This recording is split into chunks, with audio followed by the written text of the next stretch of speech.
Bonjour tout le monde. Alors, ça boum, comme vous dites, les Français. Alors, ici Création. Aujourd'hui, je voulais faire un test du dernier jeu de Jean Monos, mieux connu sous le nom de Hirzika Sokoban. Je vous montre le lien. Ce jeu-là, Hirzika Sokoban, par Tata Monos. Alors, du coup, moi, je me suis fié à ce screen pour... Ah oui, aussi, il y a des... en passant, il y a des sprites. Excusez. Il y a des sprites ici à télécharger. Des sprites. Alors, voilà. On télécharge, c'est quand même seulement 925 KO. Alors, c'est pas si mal. Alors, voilà. En me fiant sur le screen, ben moi, je me suis dit, ça a l'air quand même sympa. Sauf que, en téléchargeant le jeu, je suis allé voir le lisez-moi du jeu. Je vous montre ça à l'instant. Il y a toujours cette fenêtre quand je clique sur cette fenêtre, mais ça me gêne pas trop. Alors, je descends. Ici, on a la présentation du jeu. Vous êtes Hirzika, plongé dans un grand sommeil. Vous êtes en train de faire un rêve où vous êtes dans des entrepôts et que vous devez ranger des coffres à leur place. Ok. Fait que, ça, c'est la présentation du jeu. J'avoue que j'aimerais pas trop faire ce rêve-là. J'ai hâte que le matin arrive. Alors, là où il y a un petit problème, où c'est pas tip-top, c'est le processeur. Ici, dans la configuration du jeu. Le processeur, on demande un Pentium 2 GHz. Ce qui est quand même surprenant parce que, à prime abord, on n'a pas l'impression que c'est un jeu qui demande autant de ressources système, mais bon. En se fiant, lisez-moi, faut un 2 GHz. Ce que je n'ai pas, malheureusement. Je vais vous montrer mon système, qui est ici.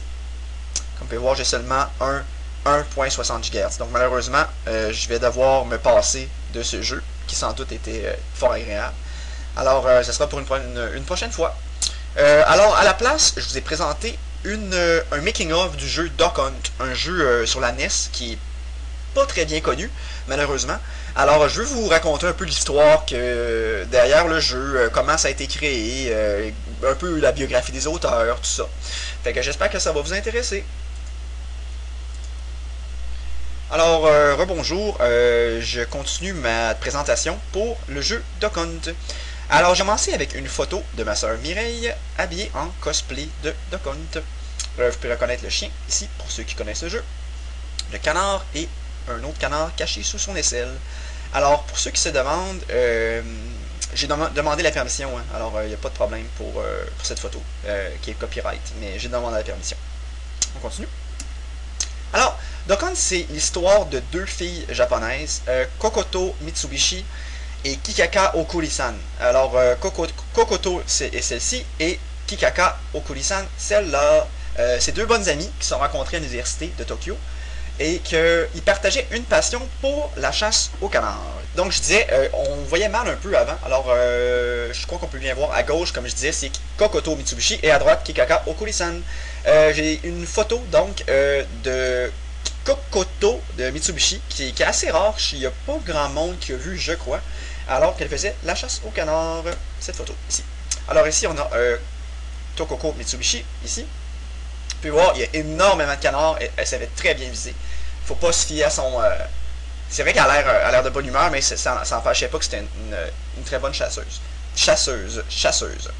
Alors voilà, c'est une photo qui a été prise, je me rappelle bien, à Los Angeles en 84, sur un terrain de chasse, là, pas trop loin de New York. Alors, comme vous pouvez voir, elle est assez contente de sa chasse.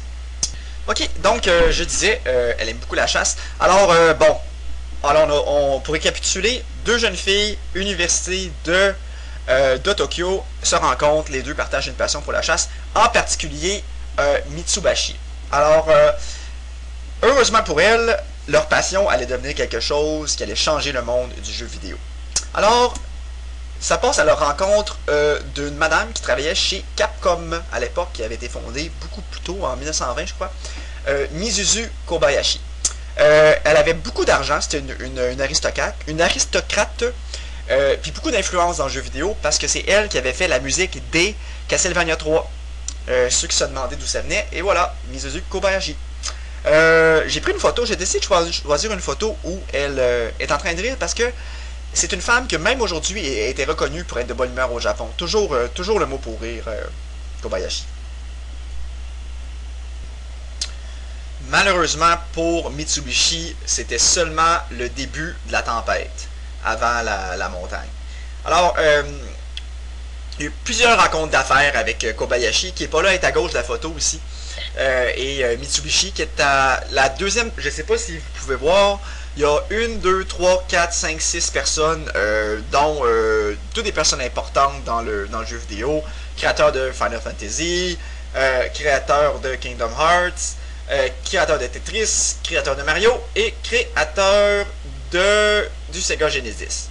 Alors ici entre les deux, la deuxième personne à partir de la gauche, on a Mitsubishi qui était assez particulière, une madame assez particulière dans la mesure où elle portait toujours son chapeau de chasse, même dans les rencontres d'affaires. Pour elle, la chasse, les rencontres d'affaires, c'est un peu une métaphore, une parabole à sa passion de la chasse. Donc, comme on peut voir, elle est encore de bonne humeur. Fait souvent d'ailleurs le signe de peace avec ses doigts, on ne sait pas trop pourquoi. Et elle porte encore sa toque de chasse. Alors, comme pour résumer, des fois c'est pas facile, on veut pas donner d'argent, c'est risqué. Est-ce qu'un jeu de chasse au canard va fonctionner avec le public français? Mais c'est son rêve de faire un jeu de chasse au canard depuis qu'elle était toute petite. Pratiquement quand elle pouvait dire ses premiers mots, son rêve c'était de faire un simulateur de jeu de chasse au canard. Elle continue à persévérer. Donc, cette photo-là, en passant, c'est une photo de Reuters qui a été prise en 1845 pour la première rencontre d'équipe, en fait, pour créer Duck Hunt.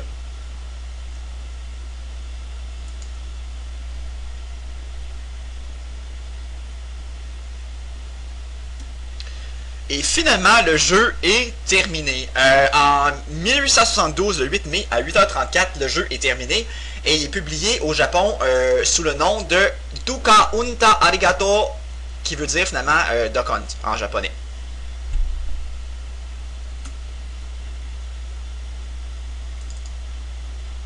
Alors, lorsque le jeu est publié, c'est un succès bœuf, un succès magistral, un succès immédiat. C'est populaire partout à travers le monde, du pôle Nord à Avignon, en passant par Barcelone, c'est très populaire. D'ailleurs, j'ai réussi à retrouver cette photo-là, une photo très rare de match des Red Sox de Chicago. Pour ceux qui sont amateurs du jeu de la batte, où le joueur, le numéro 24, ici, Henry Martinez, avait amené le jeu Duck Hunt après le match de baseball. Et on peut voir que tout le monde se bat pour... vous pouvez le voir, il tient dans sa main ici, que tout le monde se bat pour jouer une partie. Il y a un fan des Chicago Red Sox qui est ici aussi. Alors voilà, alors juste pour terminer, l'impact du jeu a été incroyable.